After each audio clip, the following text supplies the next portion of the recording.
I say to people, if you're ashamed because you slipped, you're part of the problem, because society's all shaming us because they don't get it. But if you don't even get it, you're part of the problem. Part of the work is understanding this process. Alcoholism is a progressive disease disorder. So mine didn't really get that bad too much later. And where I'm going with this is I wouldn't have pegged you as having a drinking problem at all. So How did it progress for you? Yeah, you know what? It is a progressive disease. In fact, whenever I do commitments, I talk about that. It's so progressive. You don't realize what it can do to you, right? You got to do something. You got to take away that one thing and do something else, right? Obviously, you got to break that cycle. I don't do the steps, but I go to the meetings. When you say that, and I hear that all the time, you got to do the work, right? The work is don't drink that day. That's the work. Do not drink. Only in one meeting out of thousands I've attended, someone put this quote in that is from, they don't know who, well, anonymous, longtime AA member. I guess that's why they're anonymous. But I won't read every line. There's about 10 verses. It says, I drank for happiness and became unhappy. I drank for joy and became miserable. I drank for sociability and became argumentative, or you could say I became isolated. And it ends with, I drank to feel heavenly and ended up feeling like hell.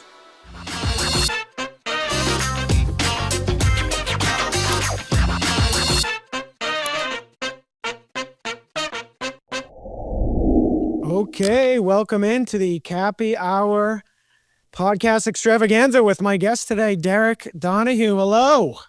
How you doing? Hey there. Hey now.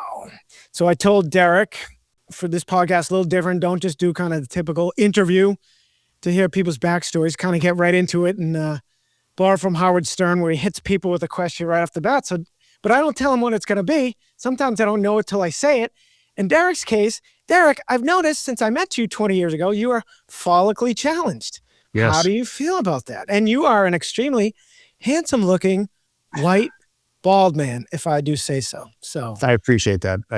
Cappy. Actually, we've known each other for longer than that. We've known each other for about 26 years, 27 years, to be honest, not 20 years. So it's been much longer than that.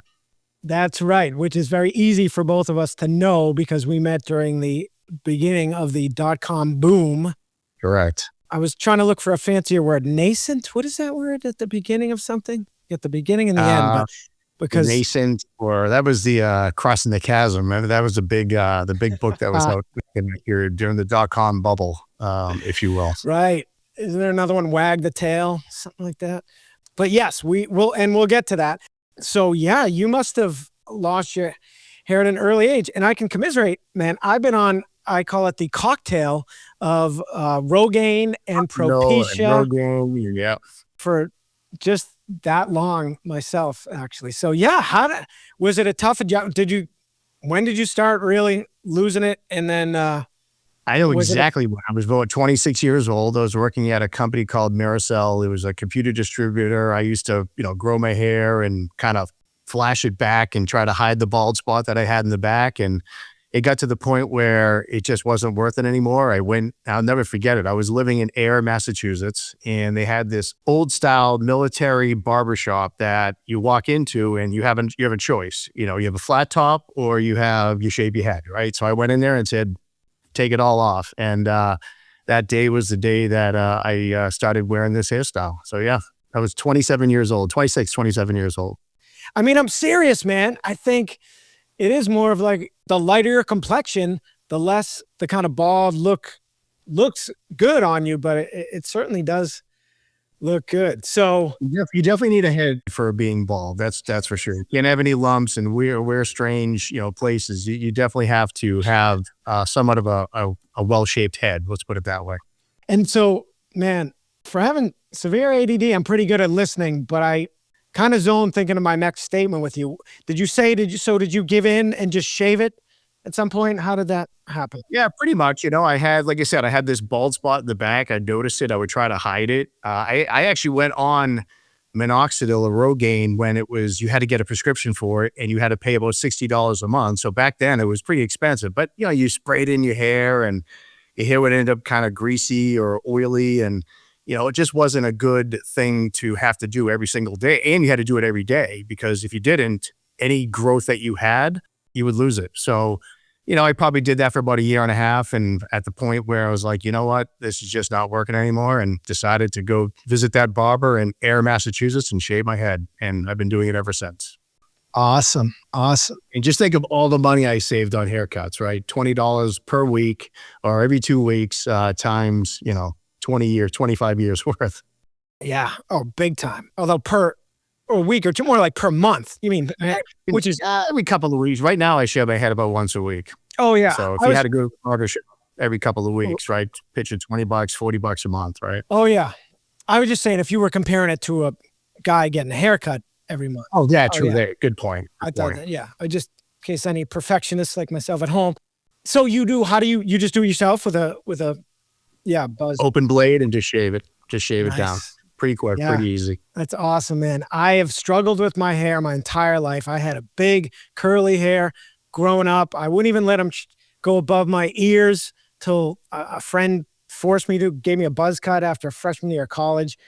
And I've struggled with my whole life. And so I envy you in a lot of ways. So it makes getting ready much easier. Let's put it that way. My wife doesn't have to wait for me to get ready to go out anywhere we go. So yes. It is the bane of my existence. I literally think my entire appearance is dictated by my hair looks down to the fraction, to the point I just, and it does. It's the biggest challenge for me for getting ready. I used to spend a half hour trying to get the thing under control. Been always late my whole life, and part of it's trying to get my hair just right. I mean, I could go on, but I will not. But I will tell you that, putting the goddamn Rogaine, squeezing it into your hair twice a day, I've been doing for 25, 30 years, the biggest pain. No kidding. At least Propecia is a pill. And now I found out Rogaine is minoxidil is the brand.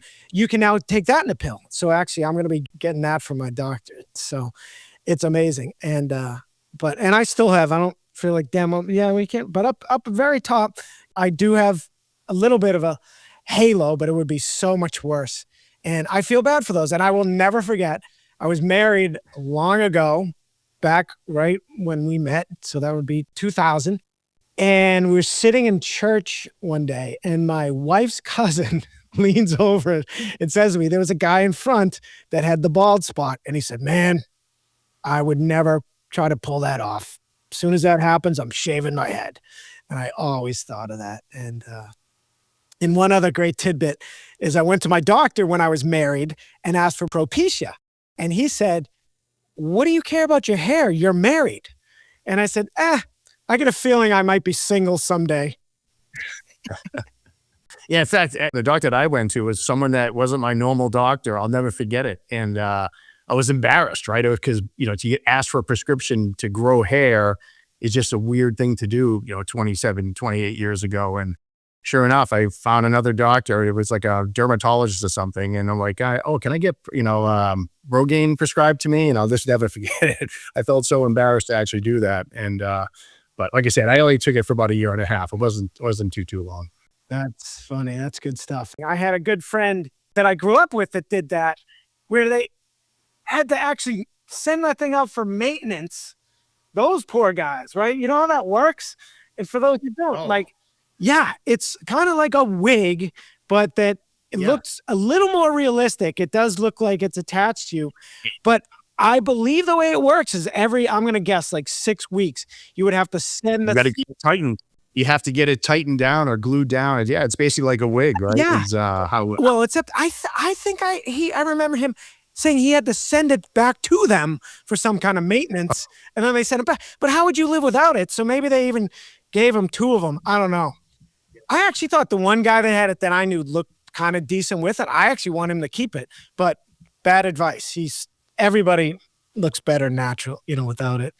100%. 100%. There's always something, right? You see, you look at something, like something's up, but you just can't put your finger on it, right? Whether it's hair plugs or a hair transplant, or it just doesn't look natural. It just, it's like putting little dots on your forehead.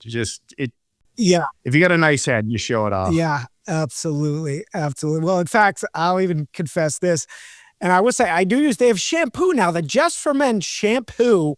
Yeah. I call it has some tinting in it. So I do use the tinting, and I have no problem with that. It's like, I hate the word dye, but hey, women can dye their hair, but men, there's a huge stigma. Yeah. But the difference is women get it professionally done, men do it themselves, and men don't know what they're doing and overdo it. So there was a time I was in that stage that I'm so embarrassed about, and our mutual friend Jack Farrell would call me on it, when my hair would be too dark. It'd be like, oh, Cappy, nice shoe polish. Yeah, well, they used to make the paint for your actual skin, right? You would instead of like putting your hair, you would actually paint the top like the bald spot. But the only problem with that is if you start sweating or you get hot, it starts dripping down your forehead. So yeah, that's not a good strategy to get rid of bald spots either. Yeah, and it's funny how little advancement they've really made. They still have that.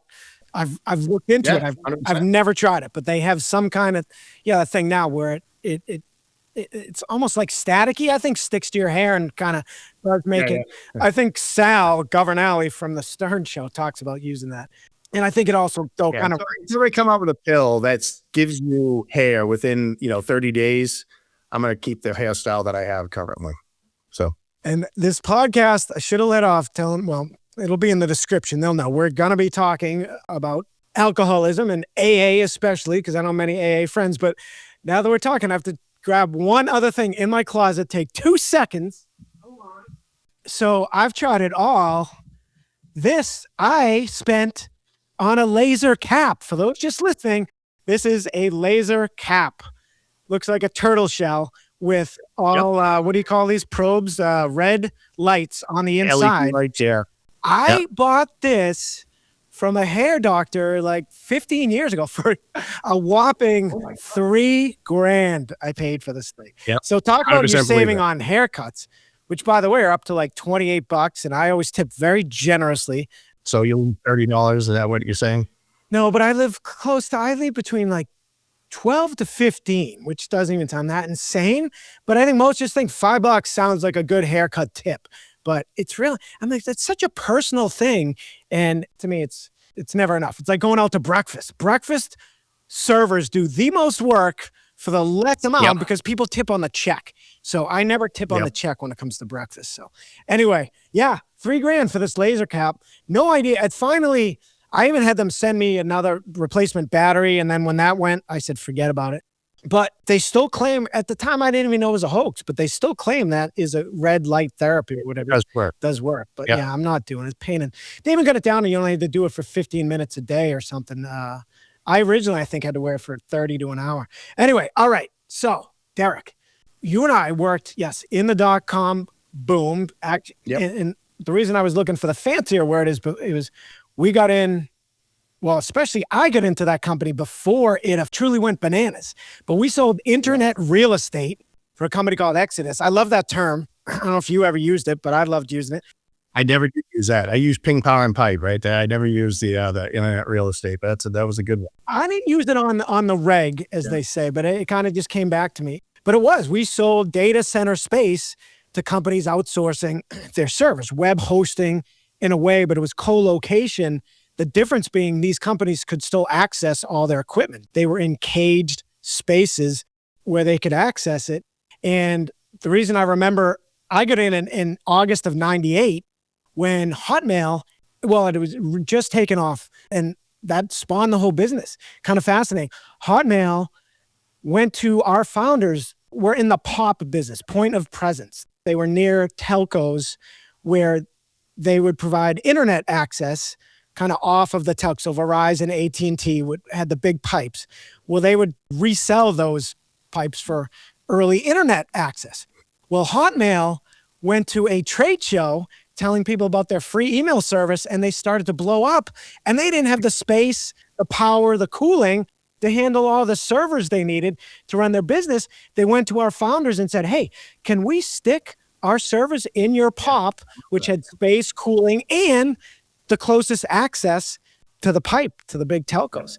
So that's what spawned their co-location, and things took off. So back then, I wasn't like a day drinker, even every day. When I was married, I drank at all the events. I certainly overconsumed, drove when I shouldn't have.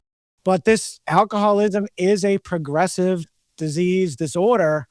So mine didn't really get that bad too much later. And where I'm going with this is I wouldn't have pegged you as having a drinking problem at all. So how did it progress for you? Yeah, you know what? It is a progressive disease. In fact, whenever I do commitments, I talk about that. It's so progressive. You don't realize what it can do to you. And if I go back in time, I look at our days at Exodus, my days at Miracell, I've been in high tech sales for 35 years, actually longer than that, like 38 years. But back then, I was probably a normal drinker, right? You go, you have a drink here and there, you go to a client, maybe have a couple, but nothing out of control or out of the ordinary.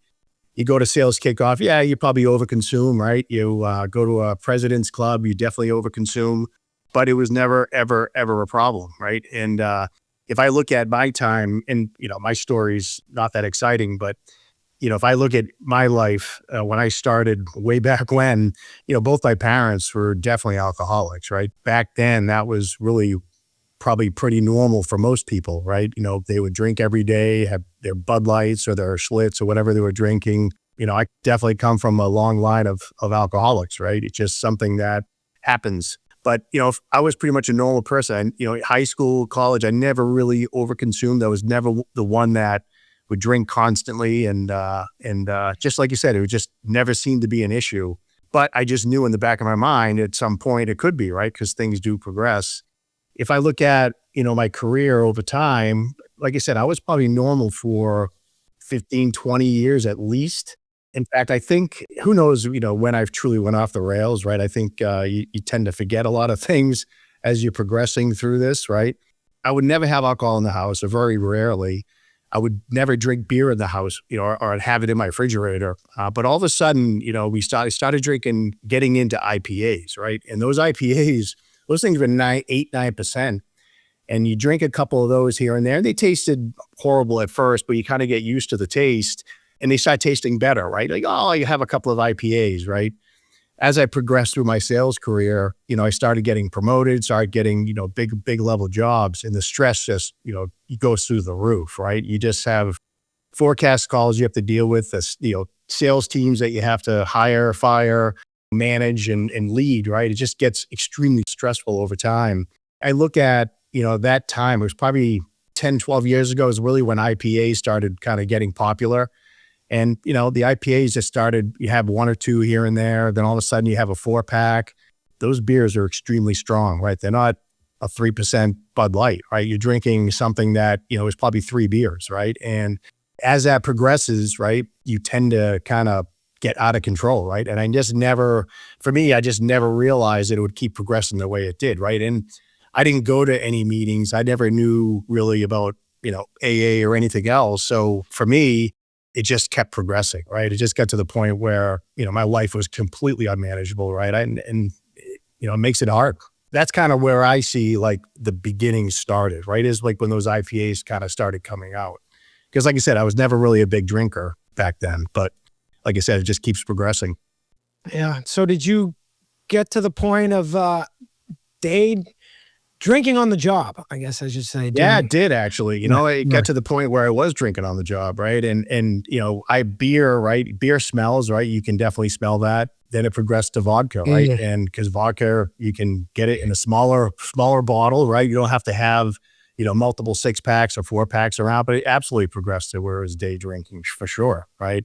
And hiding things from your wife, right? Or hiding things from your family, right? And it just got to the point where, like I said, it just wasn't what I normally would do over previous 10 years, right? It just kept, things just keep progressing over time, right? But yeah, absolutely. Yeah, the hiding, including the recycling, clanking of the bottles and the like. It's funny, I take my recycling out now, I throw it in a dumpster and I'll hear a clank every now and then brings you if back, I have a glass bottle. It brings you back, right? That clink or those little things. You drive by a liquor store, you drive by something where, that triggers a memory, right? It's just, it's crazy how things just, a sound, right? Or a smell can trigger something. Yeah, absolutely. And not only does it remind me, but actually when it happens now, I say, oh, wait, that could happen if I wasn't drinking. Yeah. Because I used to be even afraid of someone hearing me throw out the recycling. My sister had some spies, including the maintenance guy where I live, and that would rat me out for things like slurring at my pizza shop, he actually did me a huge favor that led to a intervention. But so I was near him. I used to make sure not to throw. He always seems to be near where the dumpster is, and so I would make sure he wasn't around. But anyway, Yeah, the day drinking on the job is interesting. I just interviewed a guy that went to rehab countless times. He's a chef, yet never drank on the job. Wow. And it just shows we're all unique. I mean, snowflakes, right? Every alcoholic problem drinker, we're all different. For me, it was 6 to 7 days a week, but I never went to rehab. This guy went to rehab all the time, but never drank on the job. It's amazing. Yeah, we are all different, right? There's so many different stories, right? And everyone is unique. And everyone is also chaotic, right? Yeah, we all live in this chaotic lifestyle or chaotic time of our lives that is really hard to get out of, right? It's hard to break that cycle. Like I said, I grew up with a mother and father that drank all the time, right? And, you didn't really notice it, right? You kind of, they're just drinking, right? You're drinking a highball here and there. And I never drank any type of liquor when I was a kid. You'd sneak a beer once in a while, but it just, like I said, it's just, it's very progressive. And that's another thing. If you have that gene, right, your propensity to get it is much, much higher than somebody else that doesn't have that gene, so to speak, whatever that drinking gene is, right? And stress, right? Stress, you should never, drink to remove stress because if anything else, it actually makes you depressed. It's more depressing. Alcohol is probably the worst drug known to man, period, right? It's a killer. Think about that. Like, you think about alcohol, and I hate preaching, but you think about alcohol, you can die coming off alcohol. You're not going to die coming off heroin. Well, you could, right? But you're going to just feel like shit, right? Or feel like crap. Cocaine, marijuana, all these other drugs, you're not going to die from coming off it, right? Alcohol, you could die. You try to come off that by yourself. Luckily, I didn't have that. That didn't happen, but I had a wife that definitely was forgiving, right? And stood by me, fortunately. But yeah, just like it's amazing how every single place you drive in any direction, you're going to find a place to drink, a place to get drink, or a place to buy it somewhere, right? It's just nuts. Yeah, it is wild. Yeah, and by the way, I know a friend that sadly died from the DTs, as they call them, the tremors. I forget what the D even stands for. I go to a meeting every Wednesday, and every once in a while you'll hear someone from the group just that went back out or didn't make it or died, right? Just of maybe they came in for a short time and they couldn't stick with the program and they died, right? It's just that's relapse is definitely part of recovery for sure. Yes. In fact, and for those who haven't heard the term, DTs or delirium tremens, severe life-threatening shaking and confusion that occurs as part of alcohol withdrawal 48 to 96 hours after stopping heavy long-term drinking.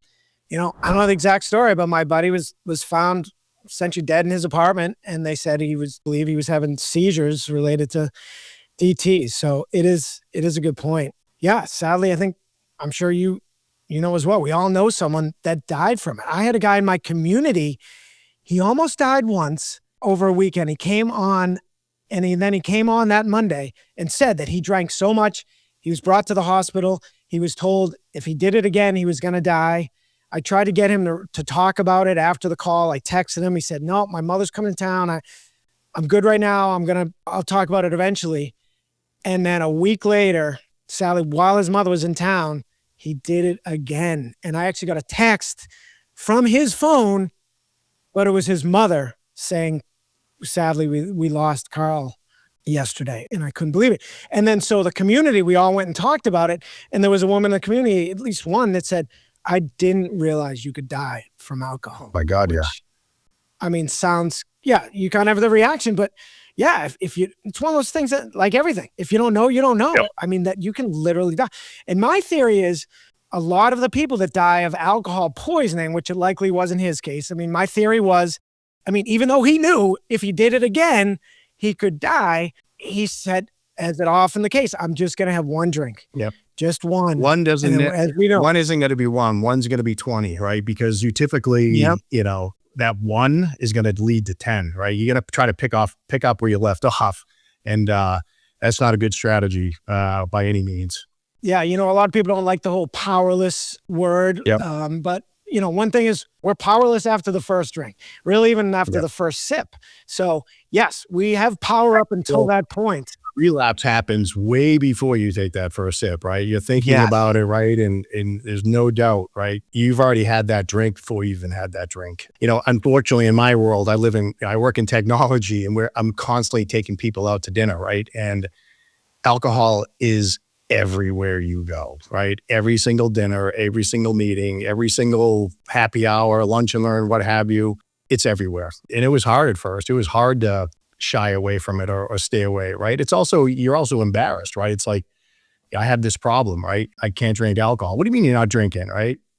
I'm not drinking, right? I'm drinking Sprite or ginger ale or soda water with a lemon, right? And it's difficult for sure. Yeah, man. We have to eradicate that stigma behind it, and top of my head, I think about what I'm about to say all the time, but top of my head about the true reason that we are embarrassed is that people don't understand, including often us, that it's not just a lack of willpower. We truly just process it differently. And that is the reason, right? People think we're just weak and that we process the same as they do as normal drinkers, but it's not the case at all. Our brains are completely wired differently. And they say if you could give a brain scan, if it was affordable to every person, you would know who are the alcoholics and who aren't, just the way their brains light up when they see an addictive substance. Interesting. So that's all it is, people. First of all, as they say, anyone can get addicted to an addictive substance. Yes. So everyone should relate to the addictive nature, but there's a higher level I call it an addiction disorder, when we've got that extra level of that neural pathway that never goes away, that voice for life. Yeah, and I look at my life now. It's funny you mentioned that, like that narrow pathway to that's prone to addiction, right? So you might not be addicted to alcohol now, but guess what? I play a lot of ice hockey, right? I fill my time with ice hockey. I fill my time with fishing, right? I'm like laser focused. I have multiple rods, right? And I just started fishing a year ago, right? It's just funny just how your brain just rewires to something completely different other than that substance. It's good, right? Because it's a healthy thing. Now, my wife probably gets mad at me that I go fishing a lot, but it keeps my brain kind of focused on something that's good for me and not bad for me. Do you want to be educated and inspired and amused every day and gain a true competitive advantage on life? Then you got to check out my newly launched community, Rewire Nation. If you've never been in a community, it's like an AA meeting in Zoom, but super, super fun. In this case, I'm going to be adding meetings. I'm going to be including dance parties, open mic nights, trivia nights. It is going to be great. A woman once shared that she had a friend that had a lot of problems and she only wished she had a drinking one so that she could join a community. And that really says it all. And you don't have to identify as an alcoholic. You just need to be someone that's looking to cut back and eventually eliminate alcohol from your life so that you can just get hooked on a clear mind and intoxicated on life, just as I have by participating in community. I'm taking all the best. The last 4 years I've spent in community, and I'm leaving the rest, including the drama. And we're going to use what I call the LEPT framework: learn, experiment, perform, and thrive, because that's what communities are. They're practice for real life, and it's going to be awesome. So please, everybody knows you could either use this themselves or know someone that could. I could really use the help building this up. So I appreciate the support. Check it out. In the show notes, the link, Rewire Nation on the School platform, School with a K. And eventually there'll be a link on my coming soon website, sobercappy.com. Peace. I'd love to talk about that if we have time. I'm just making a note. We have so much to discuss. I want to finish on this in terms of, I just did a YouTube short. It's not even out yet, but will be by the time this is out. Check it out, Sober Cappy YouTube page. And I've said this before, that our inability to process alcohol is I liken it to celiacs who can't process gluten. So what do? They just can't eat pizza. They just avoid gluten. Do you judge somebody that tells you they're a celiac who could die if they overconsume gluten? No. Yet, but there's no stigma to being a celiac, yet there is to being an alcoholic. So I say at the end of this, just consider yourself a celiacaholic and don't feel the stigma, because that's it. I mean, that's it. I also liken it to the cilantro gene, which I have, as well as I have the asparagus pea smell gene. I've got it all, man. And that's it. I thought there was something wrong with me, that the world loves cilantro, and only me and the Facebook group I'm in that's called I Hate Cilantro This hate is a it. thing. Yeah. I don't mind cilantro. I don't like broccoli, but I do like cilantro. Oh, interesting. Yeah. But you didn't know it was a thing as far as some of us that hate it, and that's amazing. See, again, you don't, I would have thought everyone had met somebody. To us, it tastes like soap. And I used to think, what is wrong with me that people love this thing that tastes like soap and I don't? Dude, this is amazing. And it's so similar to alcoholism. It literally, in an instant, it gets in your mouth.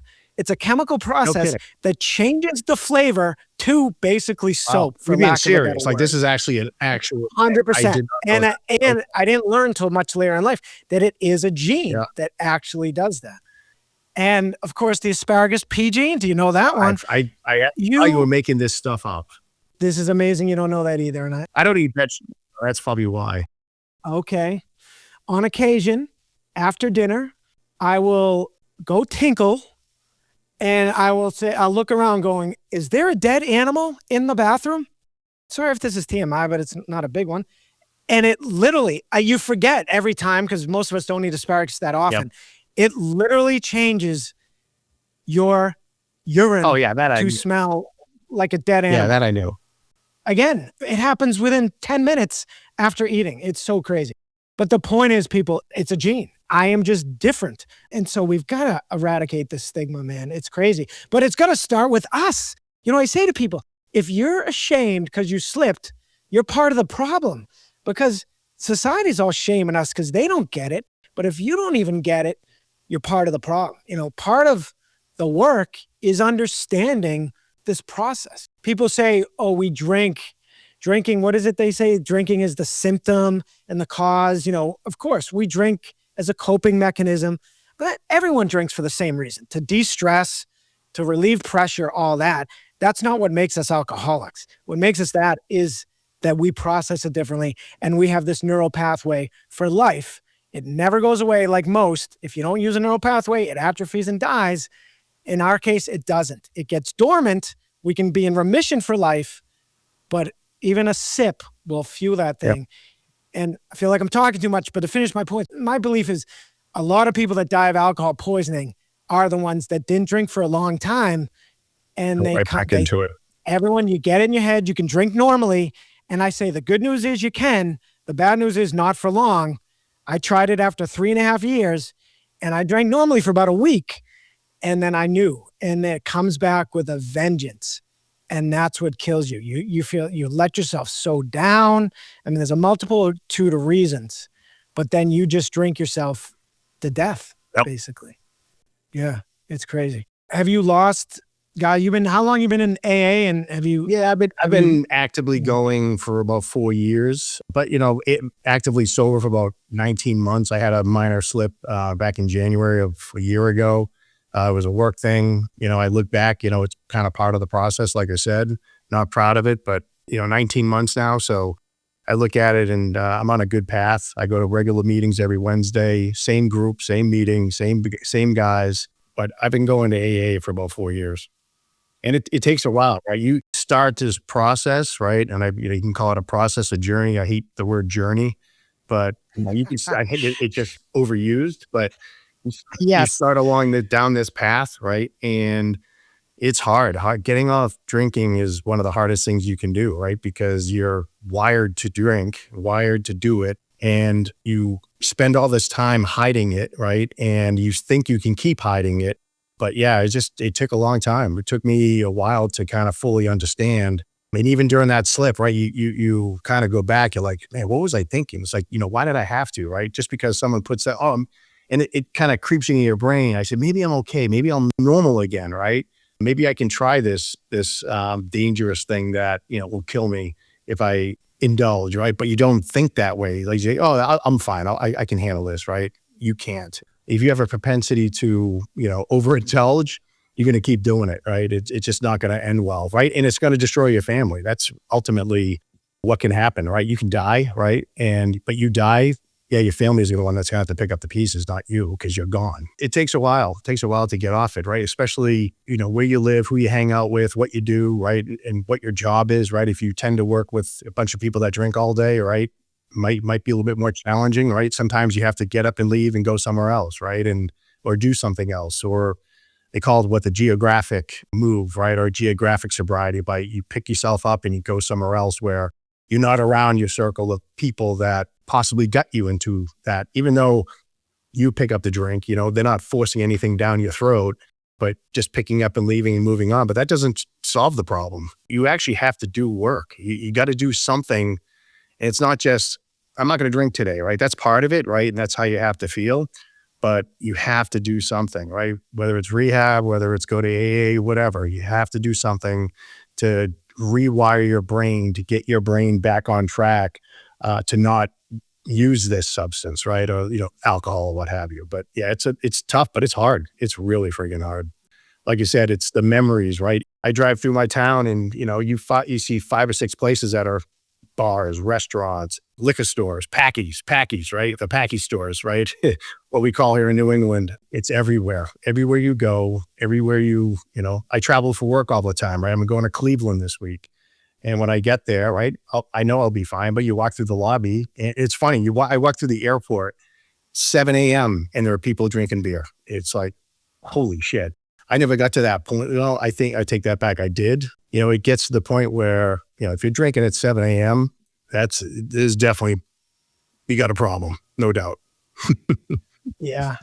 I did it once. I hated a boss and I remember staying at a girlfriend's house and getting up to leave for work at 7 a.m. and I had vodka in her freezer and drinking it. That's the only time I remember drinking it that early. I think I had a meeting with him as soon as I got in, but I still at that job would drink once I got set up at the office. Yeah. And then one community I was in, they always ended calls with, you're an alcoholic and I said, if you've never had a sober interview in your life, which I have not had many. Wow. And I didn't get a lot of jobs where I thought actually I did pretty well in the interview. And I do wonder, I truly don't think I was slurring, and I would be honestly almost shocked if they knew, but I would help explain where it was some of those interviews. Well, you know what? But you never know what's on the other side too, right? That person could be indulging in alcohol. You just never know who you're talking to. You never know what someone's doing under the desk, right? Or, and you look at COVID, if I look at really where the shit hit the fan for me, was really kind of right when COVID hit, right? Is really when the isolation started. And again, I'm not using that as an excuse because I got myself into trouble on my own, right? No one else brought me there. But yeah, like the isolation, being on calls, the stress calls all day, Zoom calls every single day, every hour. It got to the point where it was just chaos, right? It just, you wanted some type of release. And at the time, prior to COVID, it was, with all the stress, it was IPAs, right? And then IPAs turned to vodka, then vodka turned to drinking it underneath your desk, well, in between in your ginger ale when you're jumping on a work call, right? It's just, things just progress. But I guarantee you, there's people out there that are doing the exact same thing you did. You just not realizing it yet, right? It's hard to figure out. You just know what people go through in life, right? Everyone has a different story. You never know who's packing nips and, who's drinking. And even normal drinkers. I was listening to the Greg Hill show the other day, and Mego out Colorado's on the air. They were going to Northborough they were doing a traveling road show. So they were staying in Northborough the night before, and she'd never been. So she was like, what should I do? And someone said, oh, you can go see Paul Revere stop there. There's a site you can look at. And Jerome Wiggum's football player, was like, I got no interest in that. He goes, that sounds boring. She goes, we can bring a flask. And I was like, yep. Mego. Yeah. Like, she's a normal drinker. And she was going to be drinking that night. They were doing a roadshow kickoff at a bar. So it's not to come down on her. Well, it's only that you shouldn't need that. Like, and do you want to drink all day and you're going to just drink because you're going to go visit something boring? Like, as I've learned, just don't do it. Yeah. If it's not enjoyable sober, just don't do it. I almost even messaged her on Instagram and just said, I guarantee you that's boring. I'm sorry. There's really nothing exciting in Northborough, but the Solomon Pond Mall nearby. But yeah, go shopping.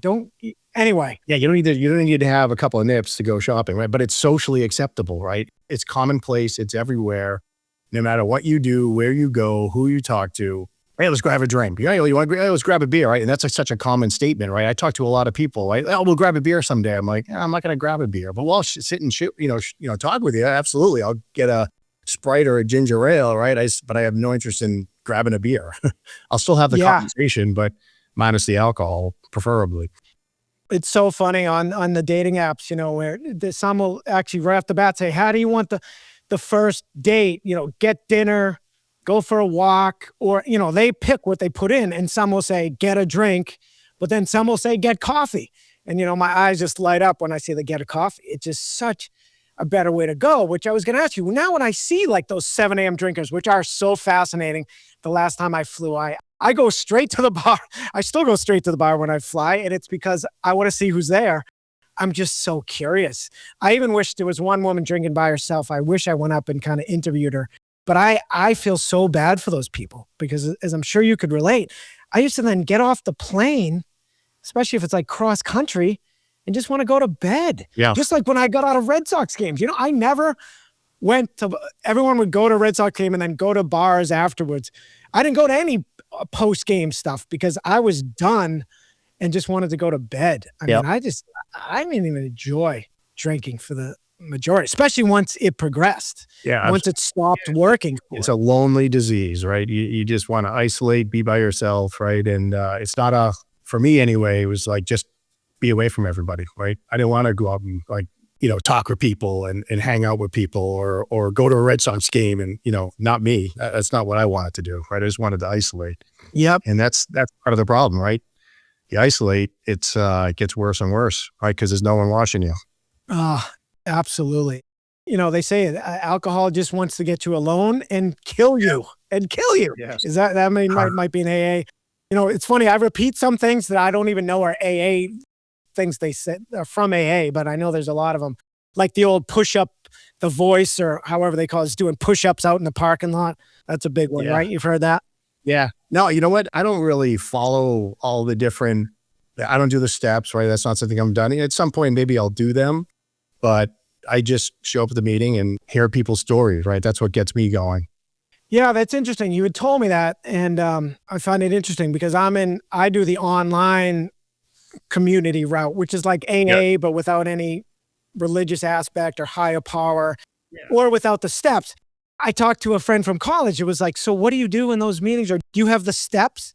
And I said, no, we talk about doing the work. Although I said, it's interesting. No one still really ever tells you what the work is. So actually, for those who act now, my freebie to get my email list going is a list of the top 30 of the work. And then I even have an additional about 50 other versions, but it's things like therapy, coaching, sharing, even sober playlist, read and quit lit, sober Instagram. And I try to do a lot meditating, gratitude practice, which I always thought was hokey.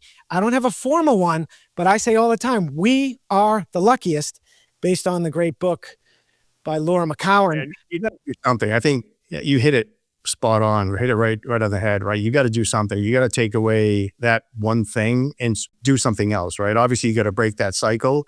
I don't do the steps, but I go to the meetings. When you say that, and I hear that all the time, you got to do the work, right? The work is don't drink that day. That's the work. Do not drink. Do whatever you have to do to not drink, whether it's go to the gym, whether it's go to a meeting, right? There's people that go to meetings every single day.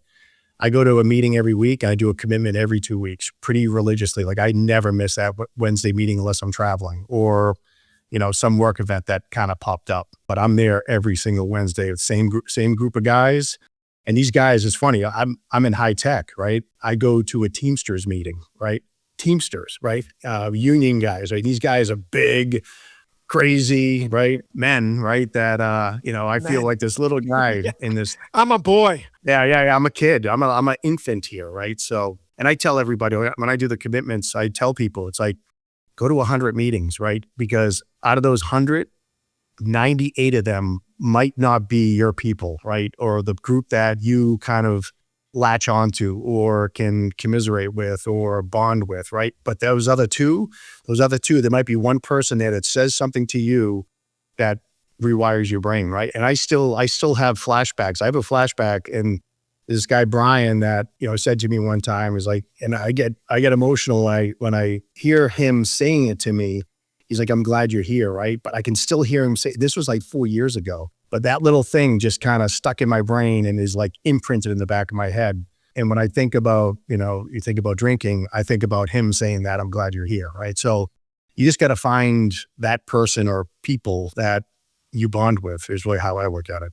Yeah, it's so true. I say you can never miss a meeting that you can make because you never know what you might miss. Yep. When I was in the throes of it at my pizza shop, during my sober periods especially, no matter how busy we were, I'd have my Bose headphones on at all times. Even if I was with a customer, I'd have it in one ear trying to listen to meetings. And, I'll tell you, there was one meeting, and the beauty of the online meetings is that we keep the chat active, although it can be quite distracting. Only in one meeting out of thousands I've attended, someone put this quote in that is from, they don't know who, anonymous, longtime AA member. I guess that's why they're anonymous. But I won't read every line. There's about 10 verses. It says, I drank for happiness and became unhappy. I drank for joy and became miserable. I drank for sociability and became argumentative, or you could say I became isolated. And it ends with, I drank to feel heavenly and ended up feeling like hell. And that did so much for my recovery. And I've adapted it to say, the promises of alcohol are all lies and the promises of sobriety are all true. And yeah, so you can never miss a gem. But I do think you need to do a lot more. I want to say my disclaimer that meetings is not enough. It's a great start. The next huge thing is sharing within the meetings. I say sharing accelerates your recovery 588%. That's a Dr. Cappy stat. And when you're ready, I was just a listener, not a lurker, but a listener for 3 months. And then I saw a woman share for 10 seconds and I said, oh my God, it can be that easy. It doesn't have to be 3 minutes. It doesn't have to be perfect. And then I do think the more work you do, the more accelerated your recovery and the luckier you are going to feel. And I do want to ask, you do feel like the luckiest. And so I call being in community and therapy code, you practice for real life. So I think the more you do that, the less you do envy those who can drink even normally. I wouldn't even want to drink normally. So I feel lucky that I'm allergic to poison. Yep. So do you believe we are the luckiest, Derek? And we have to wrap it up because Grandpa has to go get his grandchild. Yeah. You know what? After, being sober and realizing what normal's like, right? I think I'm the luckiest person alive, right? You wake up with no hangover. You wake up with no issues, no guilt, no concerns, no like, oh, what did I do last night, right?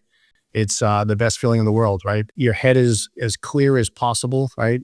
My brain has never been this healthy, right? Especially for the last 15 years or 10 years, right? Where it was, completely messed up. Now I think I'm the luckiest guy in the world for sure. And luckily my family stood by me, right? Otherwise, if they didn't, I'd probably be dead right now. Yeah. More than likely, And your wife stood by you despite your low T count. So testosterone, that's another thing altogether, right? We are doing a part 2 for sure. Absolutely, absolutely. Man. No this doubt. Has been awesome. Yeah. The big thing that I'll just give in 30 seconds, got to say that it's so important. I love saying the relapse long before you take that drink. And I say, it's when that voice starts to whisper that drinking's a good idea. And I've never heard someone say you actually take the drink long before you take the drink. But I'm going to say it on every time. That's when you have to make the call or do the share, not when you're about to drink. And people say, why didn't you call me? Your voice, The voice has already made up your mind at that point. It's once that voice starts whispering that, oh, maybe you can drink normally. You've learned your lesson. You can drink normally or every reason. It'll give you a million reasons. That voice is the best salesman in the world. That's why it is not us. Who are we? We're the ones that recognize that and are staying vigilant. So it's so important. That's when you're going to make the call or attend the meeting. So, all right, man, you called me a pain in the butt for trying to get you to do this. And I'm going to be even worse because I want to do a part 2 like immediately because we have so much more to discuss. So, 100%. Yeah, we didn't even touch the surface. All right. Awesome. Thanks, Derek. And thanks everyone for listening. Please, as always, like, share, subscribe, tell the world, join my community, and stay sober. All right. See ya. Take care. Peace.